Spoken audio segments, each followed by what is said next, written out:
Going to talk to you about neonatal ventilation. I have things that I'm going to talk to you about. Could we just have the lights up a minute, because I need to talk to the audience? Well, anyway, we'll talk to the audience. Right, I have a question. And if somebody doesn't answer, I'll point to somebody. So I want people to just discuss what are the indications for ventilating a baby. Now, you think that's obvious, but so what are the indications for ventilating a baby?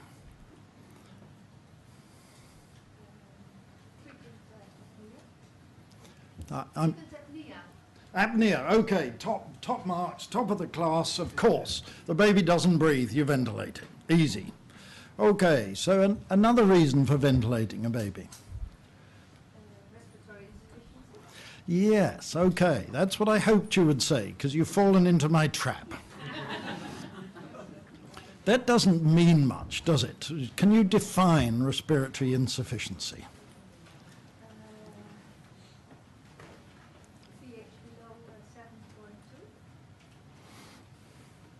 That could be metabolic disease, it could be hypotension, so that... Okay, so a high PCO2. But you will have babies in your nursery who've been there several weeks who will have a PCO2, and are you going to ventilate them?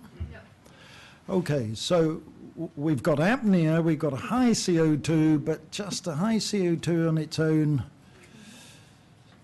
Tell me a bit more about the CO2.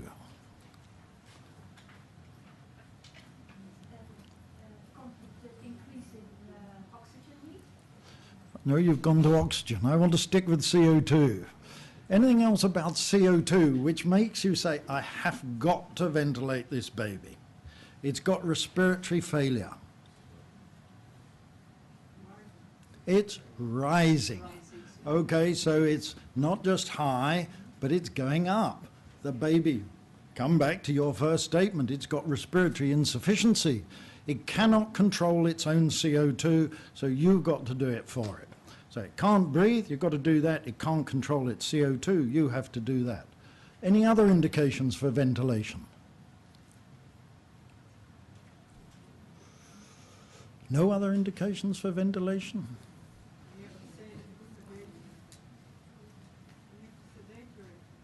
I'm a bit deaf, and can just shout, please, or somebody else for you? Okay, all right. So surgery, well, that's, but anything else? Oxygenation? That's a bit tricky, oxygenation, because if the baby's not oxygenating well, I can put the CPAP up, I can put the FiO2 up, I can do all sorts of things to improve oxygenation. I don't have to ventilate the baby for oxygenation. All right, so let's just go back through some of these things. Apnea, right. A high and rising CO2, and we can discuss what level, but roughly 60, but it's rising. A high and rising oxygen level, I'm not able to keep the oxygenation at the right level by putting the CPAP up, giving more oxygen, etc., etc. Now, I just want to establish two principles, and you'll forgive me for being simple. I know that you guys know all this, but I just want to get it out there. Oxygenation. How do we control oxygenation? By opening the lungs, by getting a good surface area, by having a decent FRC. Is oxygen about ventilation, moving gas in and out? No. Okay. So many people, baby's oxygen, going problem with oxygen, I have to ventilate it.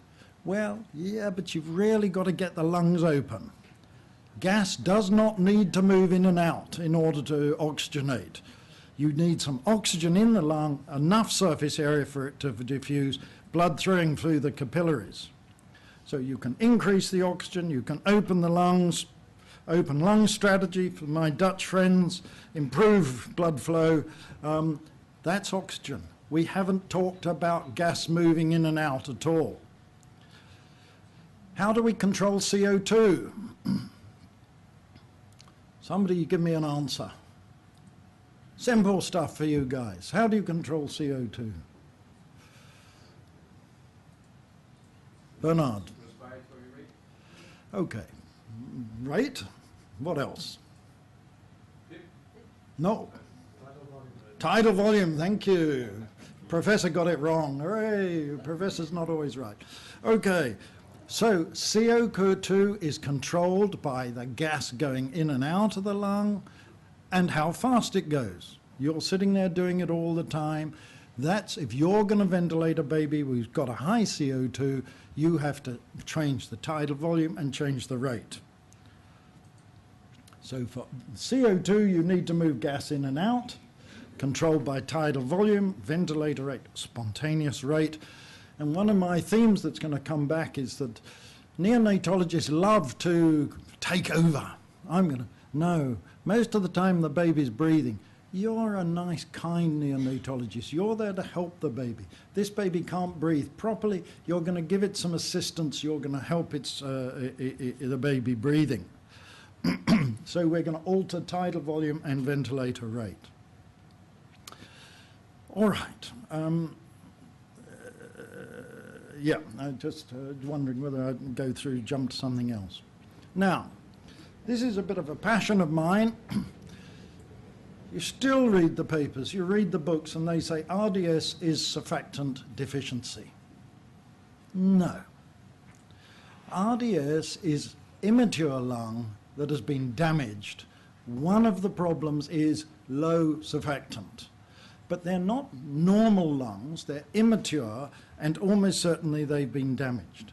The other word for RDS is hyaline membrane disease. What are the hyaline membranes? Exuded protein. This is an injured lung. All right, this is actually not much different from ARDS, okay? And yet people have got this simplistic view, well, all they've got, I mean, I was reading a paper the other day, this baby has surfactant deficiency. Well, if you give it surfactant, it should get better, and if you give it surfactant, it helps it, but it doesn't get it better. So what causes the lung injury? Distension. Okay, surfactant's only part. It's because the lung's getting damaged. Ventilation, the baby breathing hard, all sorts of things, but it is fundamentally distension of the lung, over-distension of the lung, over-distension of some bits, atelectatic bits in others. So repeated ventilation causes collapse, of a collapsed lung causes damage. So if you've got a lung and not enough PEEP, blow it open, collapse, blow it open, collapse. Tearing, shearing forces, atelect trauma, shearing trauma, proteins leak out and coagulate, inflammatory mediators all appear, and the main cause is volume trauma. Okay, not pressure trauma, barotrauma. People have, oh, it's barotrauma, we've got too much pressure, and I'm going to keep saying that actually it's not the pressure, it's the volume. Okay, we're stretching the lung, overstretching it in various ways. Okay, and we go back to a classical paper, now 1988, not babies, but this is the sort of sets the scene for so much of this. Here they had mature rats ventilated with a PIP of 45. Normal lungs ventilated with a PIP of 45. That'll blow them to bits, okay? Easy get lung injury. But half of these lungs, these rats, they had the chest and abdomen bound up to limit tidal volume. The animals who had no strapping, who were ventilated with a PIP of 45, high PIP, high tidal volume, edema, lung damage very rapidly. But the animals who were being ventilated with a PIP of 45 should cause, who were constrained, high PIP, but a low to normal tidal volume, no edema and no damage. It wasn't the pressure being applied to the lung, it was the over-distension, the volume. And this is one of Wally Carlo's slides you might have seen before, but we have problems when we're ventilating babies. We can overstretch them, we can distend them from atelectasis, but it's the volume, it's the volume, not the pressure that's causing the problems. And just on this bit, there's again a seminal paper in this area from Lars Björklund in Lund, published now a number of years ago. They had immature lambs, just 5 sets, but there was a number of other studies. I'm just going to show you one. Premature lambs, and of the twins, one pair was bagged with 6 inflations of 35 to 40 mils per kilo at birth before ventilation. Now 35 to 40 mils is enormous. The tidal volume is 5 mils per kilo roughly. Would we ever do that? Well, I used to think not until we recorded what was going on, and we've seen some of the tidal volumes get given during resuscitation. And yes, some babies will get tidal volumes in this area. What happened? The bagged lambs, okay, 1 pair, 6 bags, 6 inflations, that's all they had 1/3 of the inspiratory capacity and 1/3 of the maximum compliance at 4 hours. Good colloquial Australian English, they had stuffed up these lungs with 6 inflations at birth of too much volume. It was volume and not the pressure that was the problem. And Alan Jobe showed you yesterday, and I'm not going to go into that, that if you overventilate, you blow off CO2 very quickly, and that has effects on the brain and all sorts of things. So you've got lung effects because you're over-distending, and effects on the brain. So what was all that about? Why do we ventilate, and what do we think about? It's controlling CO2, it's controlling tidal volumes, and when we're ventilating a baby, we have to think volumes. That's what it's all about. It's volumes that you're controlling for CO2, it's volumes that damage the lung. But hey, all we think about is pressure. I'm going to ventilate this baby with 25/5, 30/5, 15/5, 18/5, or whatever. And although the machines measure volumes, many people don't actually take or think much about the volumes. So we've got lung volume. Is it open? That's all the CPAP stuff. Not going to go there. Tidal volume. The problem with tidal volume is that we use uncuffed endotracheal tubes, and there's often a leak. So most of the inspiratory volume doesn't, or some of the inspiratory volume doesn't enter the lungs. So if you're interested in tracking tidal volume, and you want to know what's been in the lung, you need to look at expired volume. So if you've got, let's say, 10 mils going down, but there's a leak of 50% because the tube's a bit small, you're only delivering 5 mils, so it's no good saying 10 mils, I've got a 2 kilogram baby, 10 mils, that's fine, because actually you're underventilating because of the leak. So you need to watch the expired tidal volume. That's the key thing. And what sort of tidal volume should you be looking at? Well, I say 5 because it's a nice round number, 4.5, 4, 5.5, it just depends, but that's the sort of range that you need to be in. And a minute volume of roughly 250 to 350 mils per minute. So we've got to think about tidal volumes, but please don't, when you're turning on your ventilator and you're doing all the ventilating, don't forget that you're there to assist the baby and help the baby. Most of us now no longer give muscle relaxing agents. The babies spontaneously breathe. The babies actually, if you measure it, will contribute quite a lot of the tidal volume, unless they're apneic, of course. We're there to contribute it. So please assist the baby and don't fight it. Now, I only put that there because there is a common neonatal term, the baby's fighting the ventilator. Nonsense. It's the ventilator fighting the baby. Okay, so where do we go from here? All right, I'm just going to talk a bit about some ventilation modes. IMV, intermittent ventilation, CMV, same thing. The doctor, clever doctor, sets the pressure, the PEP, the rate, and says to the baby, you're going to get this because I know what's good for you, and they forget this baby's spontaneous breathing, and this mode fights the baby. And I'll just show you a recording. So I'm going to show you several recordings like this, so I will just go through them. In the middle here we've got pressure, easy, pressure's going up to about 16, there's 15, there's the PEEP going up and down. We've got flow here on the top, so gas going into the baby is up and out of the baby is down, and I've got tidal volumes here, and this is CMV of 40 a minute. Now what I just want to do is track through. So here we've got gas going into the baby. Ventilator isn't firing. The PEEP's come down slightly. Tidal volume's quite good. That is a spontaneous breath. And here the gas is coming out. Okay, and it's sort of just halfway out. You can't see that it's halfway out, but it's still coming out. And then suddenly the mandatory inflation forces gas into this baby just in the middle of the baby's expiration. So completely out of sync with the baby. Baby breathes out, baby breathes in, again the ventilator comes in there, and this ventilator keeps coming in towards the end of the middle of the ventilation, and there actually the baby's almost finished breathing out. So this is completely out of synchrony with the baby. Would you ever do that? Would you do that in your unit in Canada, CMV? Sure. He says no. Would anybody do CMV? No. Yes, you do. You do it all the time on your transport incubators.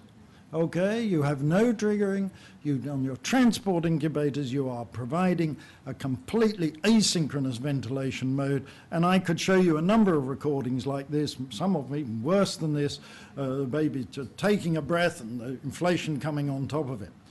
And the only way to get anywhere near synchronization is to wind the rate up 60, 70, 80, so the baby starts marching in step with the ventilator. If you use these slow rates, you always get out. So this doesn't look a very sensible way to ventilate a baby. It's what we've all done in the past. Now we want to help the baby. We're nice, kind pediatricians. We're there to help the baby, and we want to synchronize the baby with the ventilator. And what I'm going to show you now is recordings. Most of my recordings are from the Draker baby log, purely because that's what experience I have. So we have these flow sensors. And I don't know whether you know how these flow sensors work, but I'm just going to show you just for fun. Okay, in here are two platinum wires, heated up to 400 degrees centigrade. And this is a beautiful bit of physics. How does it work? The gas flows over it and cools it down. And the computer program says, I don't want it cooled down. Oh, I'm going to put more electricity into it, heat it up to 400 degrees. And the flow is being detected by the cooling effect and the electricity, the current required in order to keep it warm. Isn't that just so smart? So this is a hot wire anemometer. But there's two. Why two? Well, one is shielded, so when the gas is flowing that way, this one doesn't feel it. When it's flowing the other way, it does, so it knows which way the gas is flowing. Can detect inspiratory and expiratory flow. So now we can measure the flow, we can detect what the baby's doing as well as the ventilator, and we can trigger. And it is most important to use the most sensitive trigger. So here is a recording, here's the pressure, here's the flow, here's the tidal volume, and if you look here, hidden beneath the black, that's meant to be red there, hidden beneath the black, there is flow going in just before the ventilator pressure fires. And that is the bit of flow that's detected by the sensor in order to trigger the inflation. And it is a tiny, tiny volume, 0.2 of a mil. Depends on how fast it goes and all sorts, but you can see that's what's triggering it. Now, that's with a sensitive trigger, and you can actually probably see down the bottom it's 0.0378 of a second, that black bar. It's roughly 30 milliseconds is the triggering there. Now, if you have a trigger which is less sensitive, then it needs more gas So baby would have been started breathing out here a longer time between the baby starting to breathe and the trigger firing, because it's less sensitive and it's less in synchrony. And so it's interesting, we talk about synchronous ventilation, but the ventilation is never quite synchronous as far as the start of inflation. It's always lagging a bit behind the baby. And of course, the expiratory time here is set by the doctors. Do they know what they're doing? Well, I'm not sure, because here the lung is filled up, no more volume, and probably that inspiratory phase is a little too long. Anyway, so that's just the trigger. And while we're just talking about the triggering, I'll come back to my main theme. It is most important with triggered ventilations using that you don't allow water in the circuit. If there is any water bubbling in the ventilator circuit, you will get this sort of pattern, and that very sensitive flow transducer will not be able to detect the proper onset of inflation, and you will get all sorts of mayhem going on. And so it's most important using modern ventilators in triggered mode that you do not have any water in the circuit. I can't emphasize that enough. There's no point in doing the triggering if you've got auto-triggering due to water. And one of the best ways to get rid of that is Fisher and Paykel have now got a circuit which has no water condensing in it at all, and due to the way that it's made, and so then you can forget the problems of auto-triggering due to bubbling. Okay, so CMV, triggering, we're now into synchronized ventilation. And how do we do it? Well, the rate is set by the inspiratory and expiratory times, and inflations are triggered by the baby's inspirations at that rate. But here's the big problem with SIMV. If the baby breathes faster than the set rate, extra breaths do not trigger an inflation. And then the baby breathes through the endotracheal tube without any support. And we heard yesterday, we were talking about NIPPV. It is not good for the baby to breathe through the endotracheal tube on its own. It increases the resistance, the work of breathing.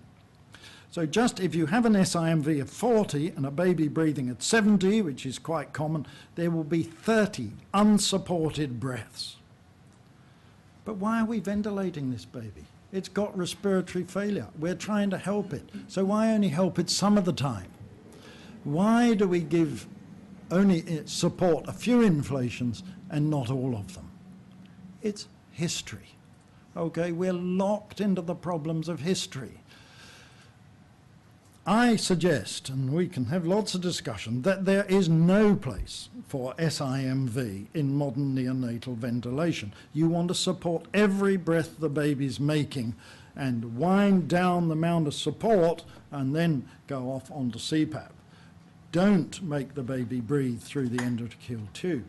So here we've got a recording of SIMV at 35 a minute, and what can you see? 2 spontaneous breaths, one, in between the inflations. So this baby is making more, taking more breaths than he's actually getting supported by the ventilator. But I put on there, note the tidal volumes. So here, these spontaneous breaths.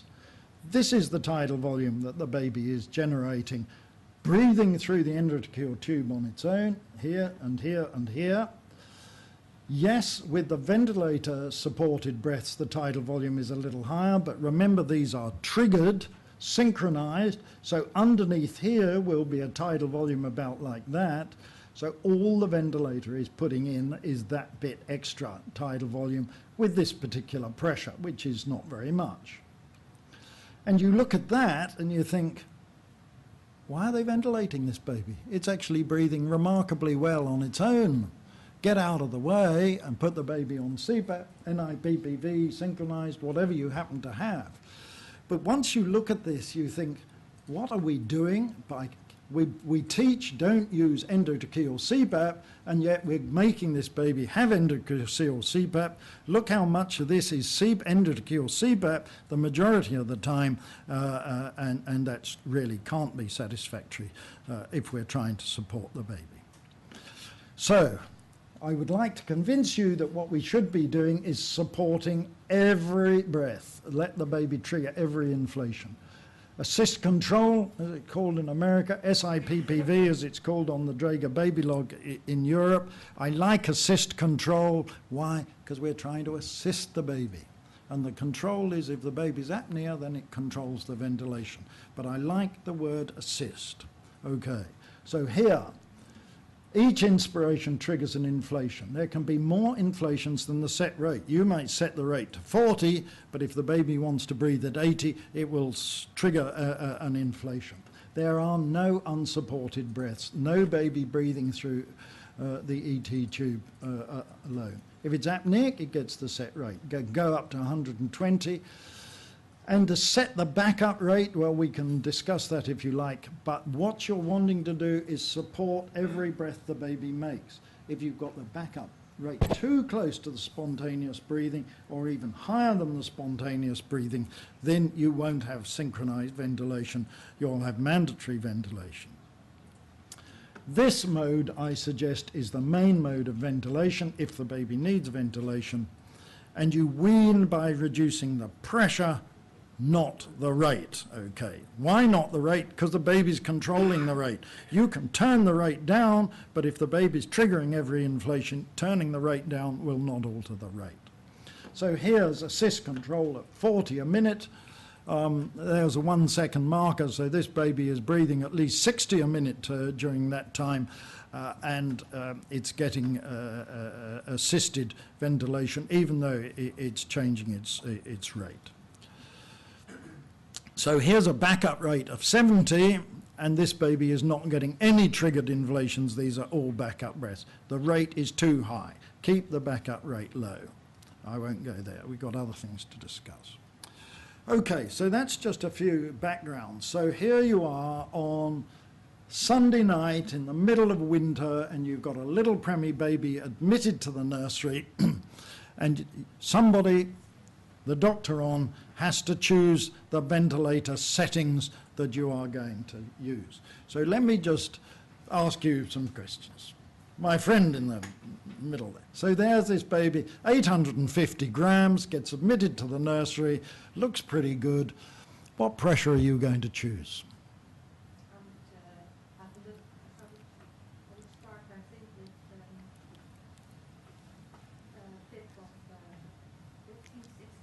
It's 11 o'clock. Okay, so you would say 16, look at the baby. Okay. But why aren't we giving CPAP? Sorry? Why aren't we giving CPAP? Because I've told you he's on the ventilator. Take him off. No, okay. Well, she wanted 16. This baby, okay, is in 60% oxygen. Okay. Right. The whole purpose of that question is, with a new mission, what pressure are you going to set? The standard teaching, pick a pressure, watch the chest move, adjust the pressure, do blood gases. What are you looking for in the chest? Well, okay. So with a set pressure, why do you pick the pressure? In the back of your brain, often not at the front, is you're trying to pick the pressure to get the right tidal volume. But you don't know what the tidal volume is. So you're saying, I pick a pressure and I watch the chest move. The set pressure, no set pressure is going to pick the right tidal volume because it's changing. All these things, babies breathing, crying, splinting, endotracheal tubes leaking. Peak pressure, whatever we might like, and we showed it during resuscitation, is not equivalent to any tidal volume. So, this talk really is to try and convince you tidal volume's the key. You've got to be watching and targeting tidal volume. So what I'm really going on now to say is don't pick a pressure, pick a tidal volume. We want to assist the baby to achieve a normal tidal volume. You use tidal volume targeted ventilation. Using pressure limited ventilation is history. That's what we've always done. That's what we're comfortable with. If I showed you a baby, you'd know exactly what to do. But actually, you're using the pressure to get a tidal volume. And now we have all these sophisticated ventilators that measure tidal volume, and you should be targeting the tidal volume. Now, people say, oh dear, I'm uncomfortable with that. It won't work. Does it work? Okay, so here we have, I think you've got as a handout, there is now a Cochrane review published last year about volume-targeted versus pressure-limited ventilation. The problem with all this is there aren't enough studies. We desperately need more properly randomized trials, and this is not taking any one ventilator or any particular method. This is volume-targeted ventilation. The whole purpose was to determine the effect of volume-targeted ventilation compared with pressure-limited ventilation on mortality and morbidity, etc., and all randomized, quasi-randomized trials controlling volume-targeted ventilation in infants of less than 28 days. And here are the main results. And I think this is very important for neonatologists at the moment, particularly those who love pressure-limited ventilation. In this review, and you can argue about each individual paper, but put them all together, death or BPD was reduced by 1/4. Significant. Pneumothorax, reduced.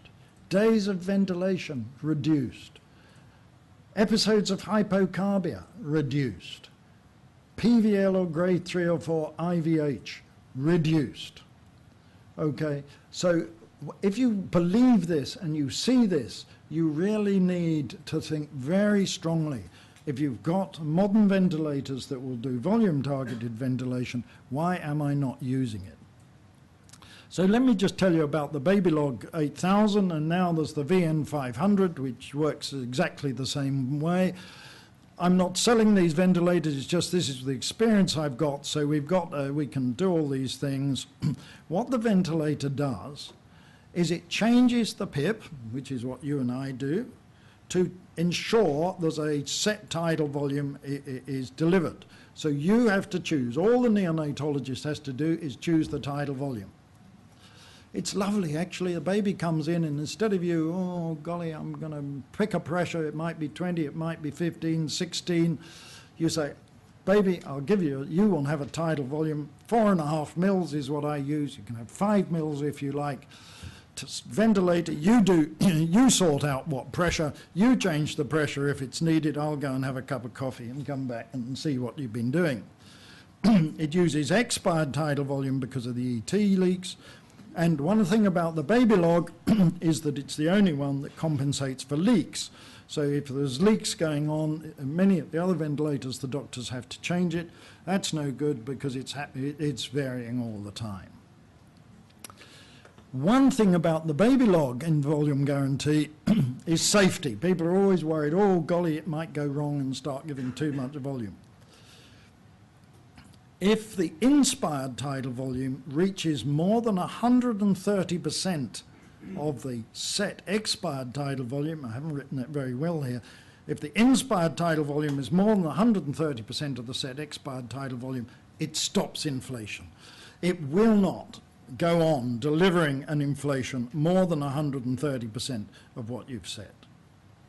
One of the other very clever things is that there's a separate control for triggered and non-triggered inflations. So this doesn't happen with the other ventilators. So if it's a triggered inflation, the baby's breathing, the baby's contributing to the tidal volume, the amount of help the ventilator needs to give is relatively small. If it's a non-triggered inflation, the baby's apneic, then the ventilator needs to deliver more pressure in order to deliver that tidal volume. So how accurate is it? Well, one of my research fellows, Naomi McCallion, analysed 6,693 inflations. I must say only a woman would do that. A man would have got fed up after the 93. And what happened with triggered inflations? The mean standard deviation of the expired tidal volume, 102% of what was set. Pretty good, pretty good. Hey, but look here. There was a range of no tidal volume, I thought this was supposed to be guaranteeing the tidal volume. No tidal volume up to 378%. Well, that doesn't seem very good. Non-triggered inflations, virtually the same, 97%, range up there. So let me just ask you another question, because I don't want you to fall asleep. How can you possibly have a baby being ventilated on a volume targeted strategy and have no tidal volume delivered? Anybody tell me?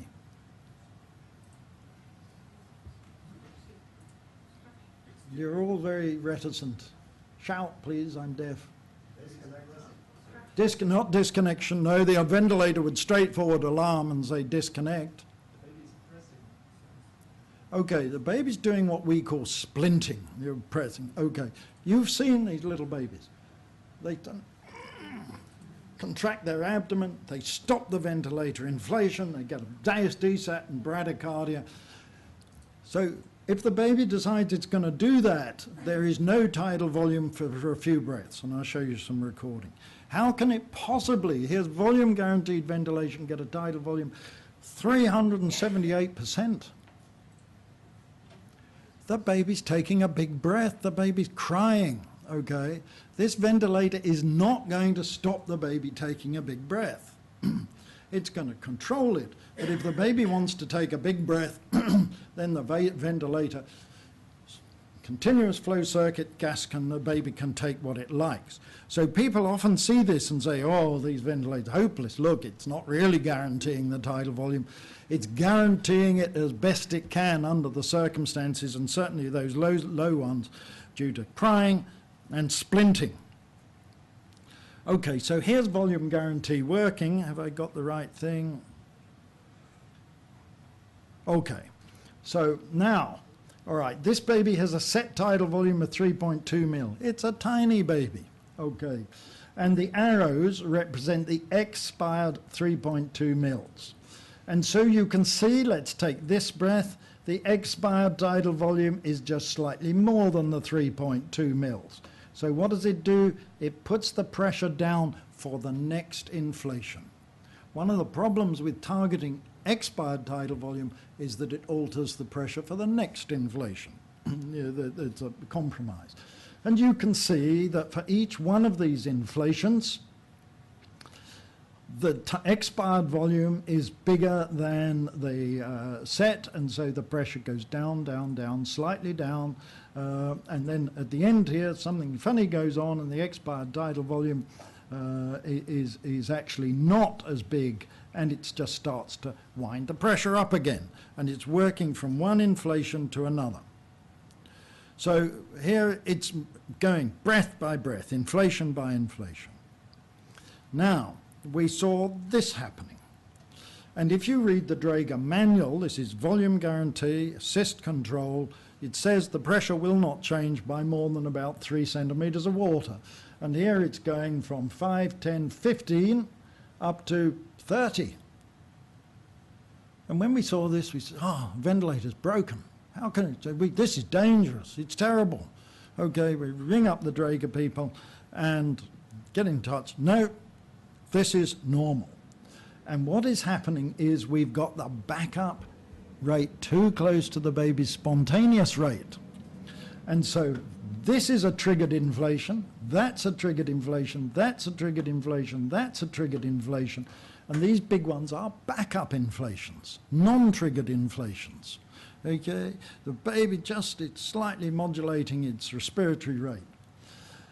And so you will see here, we've got there's the can't bit hidden, expired tidal volume, slightly lower than the set. Next triggered one, pressures up a bit. Oh, just slightly higher than the set. Next one's down a fraction, bit too low, up a fraction. So the triggered ventilations are modulating the next pressure to try and get the tidal volume right. Now look at this. Here's the backup come in, almost up to 30, the tidal volume is just the same or even a little bit lower. So even though you've got that great big pressure, why haven't you got a big tidal volume? Well, because underneath here's the baby breathing and the ventilator's just helping it a bit. Here the ventilator's having to do the whole lot, and it's only achieving. Here, of course, it's not quite reaching it, so it's put up the pressure a bit. Here, it's overshot a bit, so it puts it down a bit. So the one clever thing is that the triggered ventilations and the untriggered ventilations are working one by one for each of the same type, but not working together. And so, okay, now, so it's all gone slightly wrong. So what are the differences? Now, if you really are still hooked on believing on pressure, and I'm sure you are, triggered inflations, because the baby's contributing, have a 4 centimetre lower pip than non-triggered. Hey, well, there you are. That's quite useful, isn't it? If you're worried about pressures, get them on volume guarantee triggering, and you will end up reducing the pressure because the baby's contributing. Now, again, if the baby starts breathing up well, the ventilator says, okay, baby, if you want to breathe, I'm going to give you less and less pressure because you're breathing well. And sometimes you can get to the situation where the peak pressure is almost down to PEEP. People get worried about this, quite rightly, I think. But we looked at the saturation, the heart rate, the TCO2, and when the PIP was down to 3, they were better than when the PIP was higher. First of all, it can't possibly be. The PIP's so low, we can't get this pressure out of our minds. But why is the PIP down? Because the baby's breathing well. And that's why the blood gas, the CO2 and the oxygen, the heart rate are good, because the baby's breathing well and the ventilator's just getting out of the way and letting the baby get on with it. Okay, so more of volume guarantee. We've got a tidal volume here set of 5.5. And here, good old Savanta was given. Okay, and Savanta, all surfactants, cause some obstruction, and so here, this baby had been ventilated with relatively low pressures. That's why the pressure there is relatively low. And the ventilator senses tidal volume's too low. Put up the pressure, put up the pressure, put up the pressure, put up the pressure, put up the pressure. And within just a few inflations, it has put up the pressure to a level, whatever, which is required in order to maintain the tidal volume, which is the appropriate level to ventilate the baby. Now, without volume guarantee, you would either have to take the baby off the ventilator and hand ventilate it, and you wouldn't have a clue really what tidal volume we were giving, and we know because we've measured it, most people are using pressures of over 40 and getting quite big tidal volumes. So here is a very nice situation where the volume guarantee will watch the tidal volume under this circumstance and let the pressure rise in order to produce it. But the key thing here is the neonatologists, you and I, have to trust the ventilator. And here it has risen to a pressure of 30. And you have to say, we are not too worried about the pressure, we are interested in the tidal volume. Ventilator, you pick the pressure you need. And so, particularly in this circumstance, you have to set the maximum pressure to a level that you're comfortable with, but also allows the ventilator enough leeway in order to deliver the tidal volume. If you'd set the pressure to 20, your ventilator would have got to this level, it would not be able to increase it, and so the tidal volume would not have got to the right level. Then it would have started alarming low tidal volume, and that would have driven you all mad, and you said, I hate volume guarantee because it keeps alarming, and that's because you're not allowing it enough leeway in order to give the pressure of the tidal volume. So here is a recording, 3 centimetres a minute of a baby on volume ventilation, and what I want you to see here is that the tidal volume is reasonably well modulated, because that's what we're doing. There's a few big breaths, the baby's taken a big sigh, cried. There's a few low ones where it's splinting a bit. But look at the pressure. It's all up and down. It's modulating every inflation because the baby's breathing in a different way and it's trying to maintain the tidal volume. And I just show you that because people often say, well, I'll set the peak pressure by taking the average, the sort of steady state pressure. Well, there isn't a steady state pressure, it's changing all the time. Okay, so what happens if you don't use volume ventilation? You're using pressure limited. So here we are, we've got a baby on the volume ventilation, maintaining the tidal volume, pressure's hunting up and down all the time. Here, team for some reason turned the volume guarantee off. The pressure had been set to about 27. Whoa, that might be too high. They turned the pressure down. They turned the pressure 5, 10, 15, about 17, 16, 17 there. Lovely, good old-fashioned ventilation. We've got pressure-limited ventilation. We've set the pressure. We feel comfortable. Look at what's happening to the tidal volume. Look at these. Wow. So this baby's got 1, 2, 3, 4, 5 mils tidal volume, and now we're up to 20 mils. How can that happen? Because with pressure-limited ventilation, the baby can take a big breath and the ventilator is still pushing gas in on top of it. And that's how we suddenly get these large tidal volumes. So you have to choose.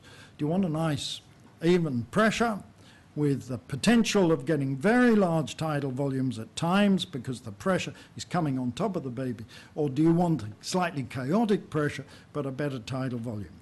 And I suggest that this is unsatisfactory, and we come back to that Cochrane review. By going on volume targeted ventilation, you get less BPD, less brain hemorrhages, less pneumothoraces, etc., because you are cutting down on all these. Now, I'm coming to the end, you'll be pleased to hear. This is volume guarantee working very nicely. So here we look at this first bit. So here's the pressure going up and down. It's maintaining the tidal volume. Everything's lovely. Tidal volume set at about 5 mils. And then something suddenly happens here. Anybody like to tell me what's happening here?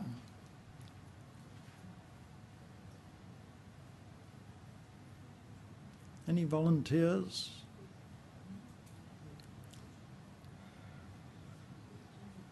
Okay, take it. But so here's the ventilator going along, and suddenly you've got a big inspiratory tidal volume, 8 mils. More than 130% of that set 5 mils. So the ventilator is saying, whoa, I don't want you to inflate you. So the ventilator pressure is rising, and at the time it reaches more than 130% of set, it stops inflating. And so what you've got now is the baby taking big spontaneous breaths and the ventilator stopping short. Look, there's the inflation time, stopping short, and actually winding down as well till it gets right down there. And then the baby stops breathing, in fact, stops breathing, and goes back, and here's a backup breath, different pressure from there. Why? Because this backup breath is related to one that happened perhaps quite a long time ago. Not enough volume, even with that pressure, puts up the pressure, volume's too much, starts to put it down, and then goes back to triggered ventilation. And so this is, you can see the dynamic way that the volume guarantee can work with the baby, and safety, this is a safety feature, not get involved in over-inflating it like it would do if it had gone on with a set pressure. And here, one last trace I'll show you. Here's everything working quite well, tidal volume going all right, pressures modulating up and down a bit. And then here, actually, we see this frequently. The baby's blown out, big expired volumes for whatever reason. And then there's no flow, no tidal volume or virtually no flow. This baby has splinted against the ventilator. It's blown down and stopped there. What does the volume guarantee do? Oh, no tidal, put the pressure up, put the pressure up, put the pressure up, put the pressure up. It's actually gone up to 30. A little bit of tidal volume has appeared. It gets back into triggered mode. There's a one backup breath, trigger, trigger, trigger, trigger, and it goes back. And so in this situation of splinting, you get bradycardia and hypoxia. One thing that volume guarantee is very good at doing is cutting that short. So if you'd gone on with a pressure, let's say the pressure had been 15 or 20, then it would have gone on here and it would have taken longer for the baby to spontaneously recover from that episode and more bradycardia. So when should we use volume-targeted ventilation, volume guarantee in this? On admission. It picks the pressure for you, it changes it as things change. When you give surfactant, picks the right pressure, gets the tidal volume back in order very nicely. A baby's breathing, the baby's taking big breaths, it will reduce the pressure, small breaths, it'll put the pressure up. In fact, all the time. So what are the advantages? It works with the baby, more stable tidal volumes, auto-weaning of pressures. I haven't said much about it, but the nice thing is, as the baby gets better, the baby breathes more, bigger tidal volumes, the pressure comes down until you get to a level and you say, oh, right, you know, pressures of 15, and my friend there says, well, what are you ventilating the baby for? And so it auto-weans and you can say, well, this baby's pressure's come right down, the baby's better, let's take it off. More stable CO2, less hypocarbia, automatically compensates, probably less lung injury, I should say now, from the Cochrane review, less death and BPD, and automatically adjusts the PIP. If you change the PEEP, if you do that in pressure-limited ventilation, you've also got to change the PIP. You don't know how much to change it. This will automatically change it in order to make sure you get volume ventilation. So thank you for listening. I hope that I provoked you to think that you've got to give up all your past history.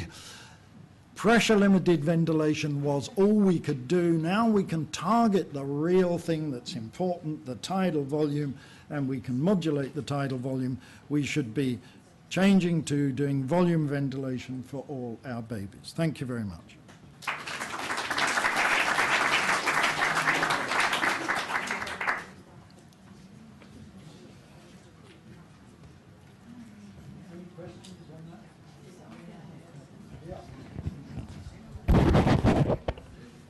What's your opinion about inspiration time? Because there are different kinds of ventilation, I think. Sometimes you set the inspiration time also with assist control, and sometimes you let the baby decide for itself how long it inspirates. Okay, inspiration time. I have a lot of bee in my bonnets. Ventilators don't inspire, they inflate. Only babies inspire, so you really mean the inflation time. And why I get pedantic about this is when we're talking about babies breathing and ventilators inflating, if we talk about ventilator breaths and ventilator inspiration, it can get quite complicated. What is the inflation time? Well, this is just targeting the onset of inflation, and you have to set the inflation time. Now, I had a research fellow years ago now who measured the spontaneous inspiratory and expiratory time of babies with RDS. And interestingly, the spontaneous time is about 0.3 of a second. So 0.3 of a second for many little babies is enough time to inflate them. You can have 0.5 if you like, but by that time you will have filled up the lung and there will be just pressure and not much gas going in. But the nice thing about looking at, if I just go back, these sort of curves are that actually, no, that's not very good. By looking at the curves, you can see, have I got enough inflation time? Have I got enough expiratory time? You can see whether you need to lengthen it or shorten it. One reason why you should be looking at these in order to help you tune up the ventilator. If I just go up to some of these others, so I think we need to learn how to interpret these sort of recordings. So here, I don't know what that inflation time is, we could calculate it, but you see, it's enough, but only just enough. That's quite good. But if this inflation flow had cut off there, straight down, you haven't got enough inflation time.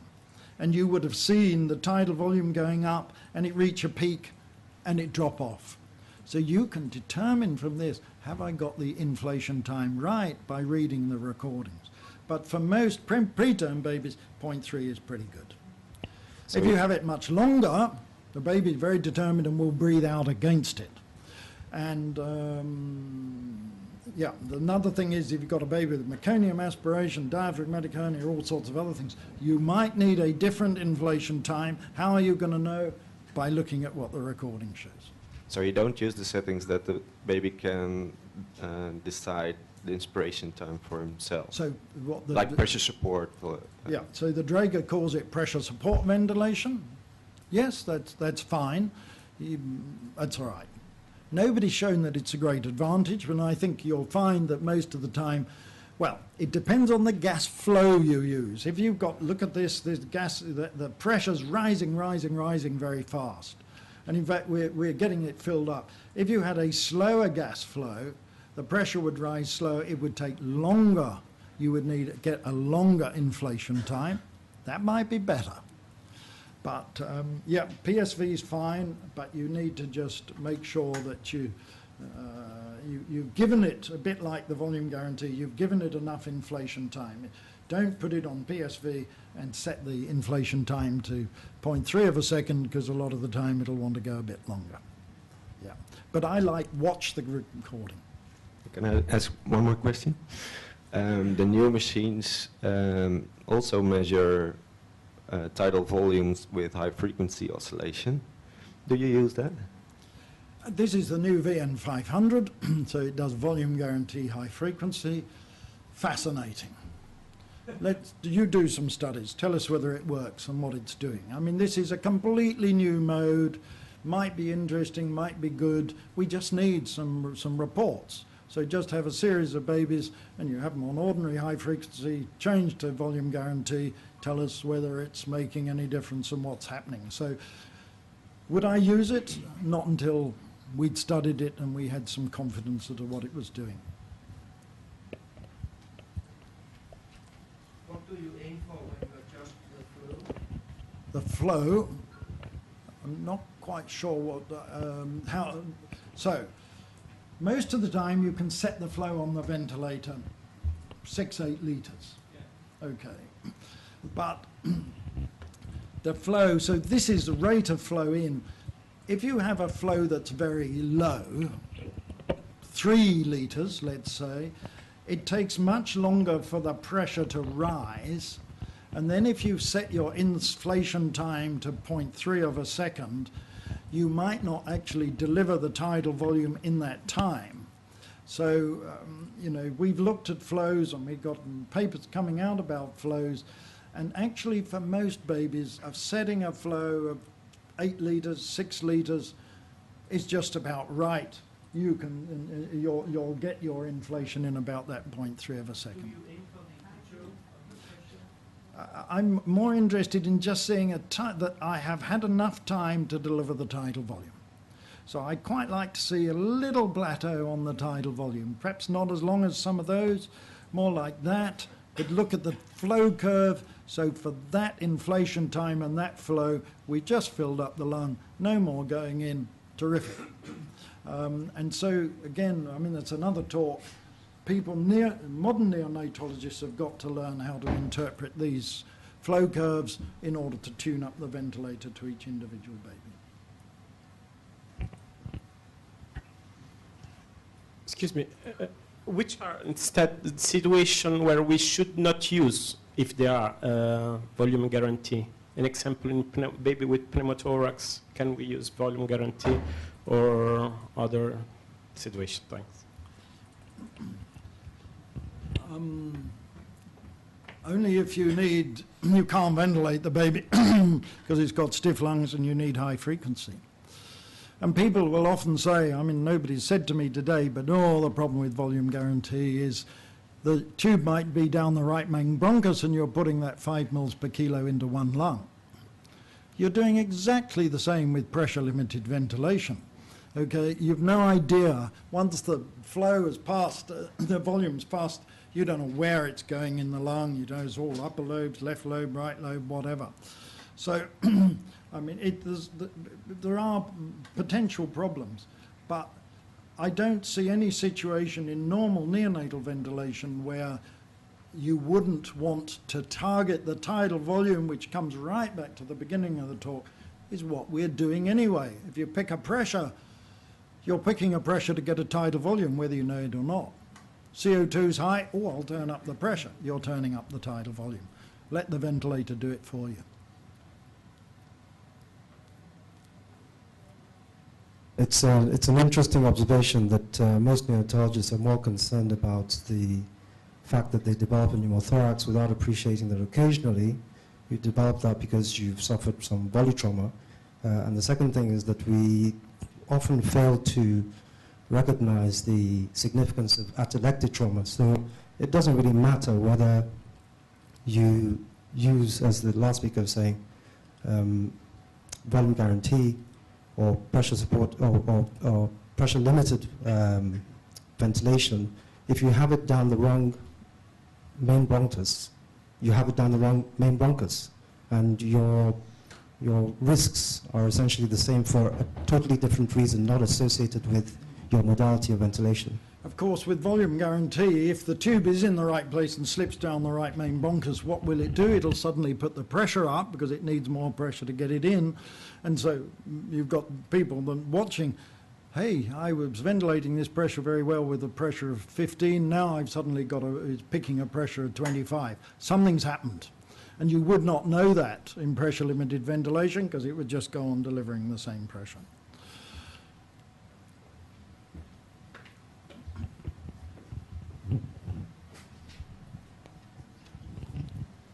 Just an observation historically. Around 1975 to 1980, we had volume control ventilators. We were told it produces a lot of BPD, and we switched over to pressure control. And now again we are back to volume control. Well, of course, the old ventilators were very different, and most of those, I mean, the Siemens actually measured the tidal volume back at the ventilator, not at the Y-piece. I mean, there are still ventilators who measure tidal volume back at the ventilator. Then you've got the whole circuit compression, and you've no idea really what's going into the baby. So, I mean, life's changed. These new ventilators, very sensitive, accurate volume measurement and control. That was bad old ventilators, bad days, having to take into account the circuit volume as well. So now you can see what's happening. Do you have any experience with pressure support ventilation? What do you think about? So it's always difficult with these terms. Sorry, but proportional assist ventilation. So do you mean pressure support as the Draeger means it? Or do you mean proportional assist? No, I don't have any experience with that. No. I mean, I thought you were meaning where there's ventilator mode now where you can have your normal inflation and then you can put little inflations, little pressure rises in between. You've got to choose the pressure, pluck it out of the air, let the ventilator do it breath by breath. Why not, you know? But the proportional assist, Stephanie, I have no personal experience of that. So all I can go on is my experience of the Draeger baby log. And one question to the back, another question to the back, everybody's.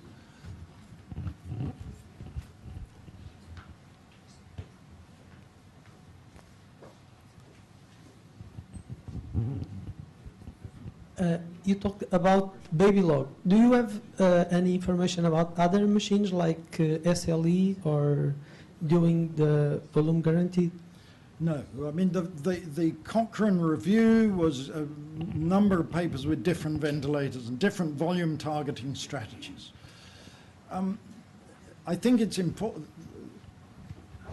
You would think that to target the inspired tidal volume would be the way to go. And it would be if we have cuff tubes, but with tubes that leak, you can target an inspired tidal volume and you might be losing quite a lot of your tidal volume with the leak, and the leak is variable. So I think my personal view is you need a ventilator that's targeting expired volume. All right, you lose the fact that you're supporting that breath, you're supporting the next breath, but it's the endotracheal tube leak makes a big difference to how much volume's going down. Also, you need to look for a ventilator that will support triggered and non-triggered inflations differently, because the triggered, the baby's breathing and might be doing 80% of the work, Non-triggered ventilation, the ventilator's got to do it all. So if it just treats them all the same, then it will be, not doing nearly as well. So, or we could discuss different ventilators, and they all have their pros and cons. But I'm sorry, but that's spent years trying to understand what the baby log does, and that's all. So you have to take that. You understand where I'm coming from. I'm not selling ventilators. I'm just telling you my experience. So SLE or BMW, well, I'm English, SLE comes from England, but I tell you what, do you want a Mercedes or do you want a Ford Focus? I mean, it's, do you want German engineering or English engineering?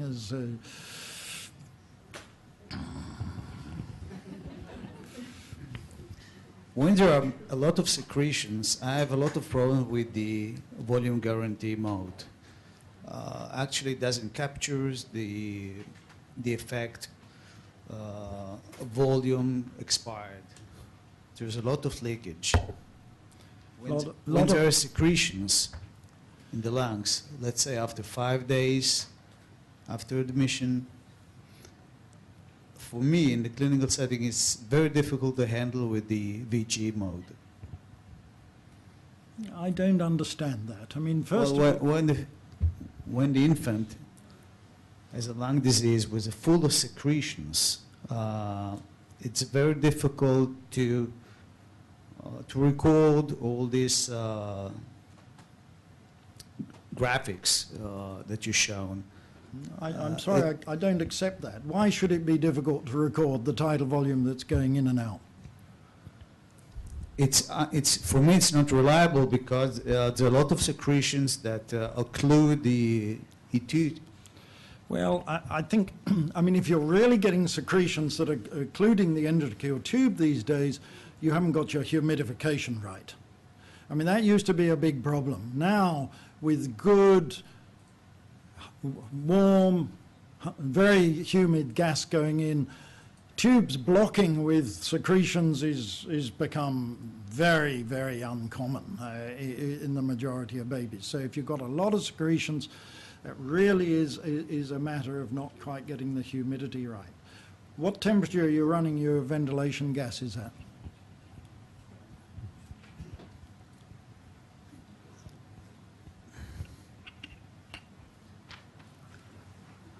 You see, I mean, it'd be good to come and sit down with you, but I've spent years doing these recordings and look at this, and we've never had a problem with trying to record in chronic babies, even if they've got secretions and got BPD, you can still get the tidal volumes and the pressures and whatever. Now, if you've got water bubbling in the circuit, then that will upset it. If there are secretions bubbling in the lung, well, you need to suck them out, but, then you need to say, well, why have we got so much in the way of secretions? And so, I think it's not just the volume guarantee. There's something else going on.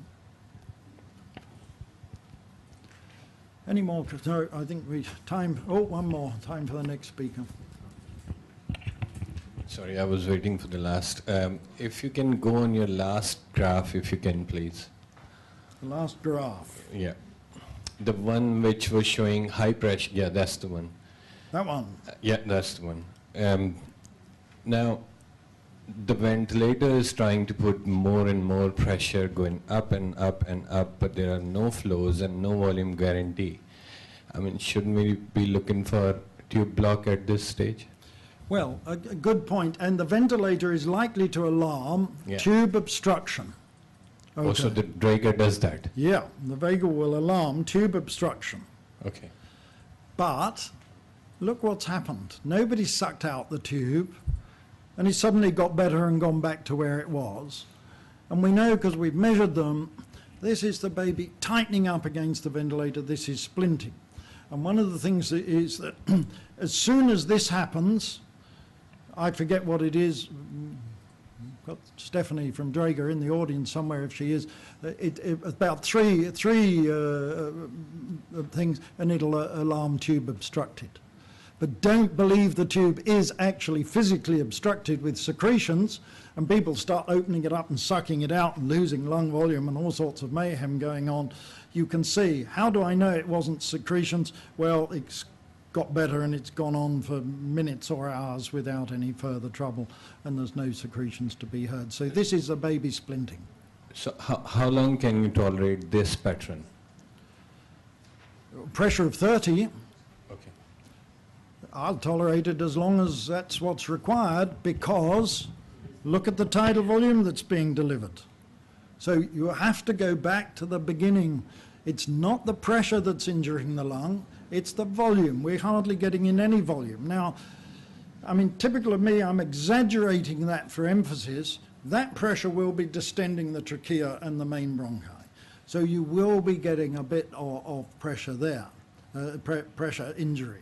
But you won't be injuring the periphery of the lung because you're not getting any gas down there. And so you really need to keep, I'm not too worried about pressure as long as I haven't got big volumes, okay? That's really one of the main messages, and we're so hooked on pressures. People say, well, I'll use the volume guarantee, but I'm not going to let it deliver a pressure of more than 20. And then it'll drive you mad because it'll keep telling you that it's got low tidal volume because it can't get the tidal volume. Excuse me, do you sedate your babies on ventilator? Not much. I mean, we used to, but I mean, the data now is morphine is associated with bad outcomes, and I mean, the message is get them off the ventilators onto CPAP as quick as you can, and then you don't have to worry about that. So, I mean, you can sedate them, but you won't stop them going on breathing unless you give them muscle relaxants. I mean, do I want to be kind to the babies? Yes. But if I get them synchronized and working with the baby instead of the ventilator and the baby or fighting each other, and the nurses get the baby all nicely positioned, we don't seem to have too much trouble with them obviously being uncomfortable. And do you want to answer your question? What sort of humidification do you use in your experience? Okay, so you really need gas being delivered to the lung at least 37 degrees. Okay, so the gas must get in down the circuit, and we set the thermometer near the ventilator at 38, 39. Okay, so the gas is coming in and it's warm and well humidified. So by keeping it warm, it holds more water. Okay. By the time it's just got delivered to the tube, it'll be about 37. I don't actually mind if the gas gets into the baby at 40 degrees. And people, oh my goodness, have you been to Abu Dhabi, been to Saudi Arabia, been to the middle of the Australian desert? It can be 40 degrees and you're breathing perfectly easily. You will not damage the baby by giving it gases at those temperatures. Okay, but you must have it 100% humidity and nice and warm, otherwise you will get thick inspissated secretions as we used to in the old days. And again, I'm not here to sell products, but the Fisher & Paykel's humidifying heating system has worked very well for quite a long time, so that's what we use. There's others out there, but make sure that you're giving it 100% relative humidity at 37 degrees and certainly not less. Okay, I'm exhausted.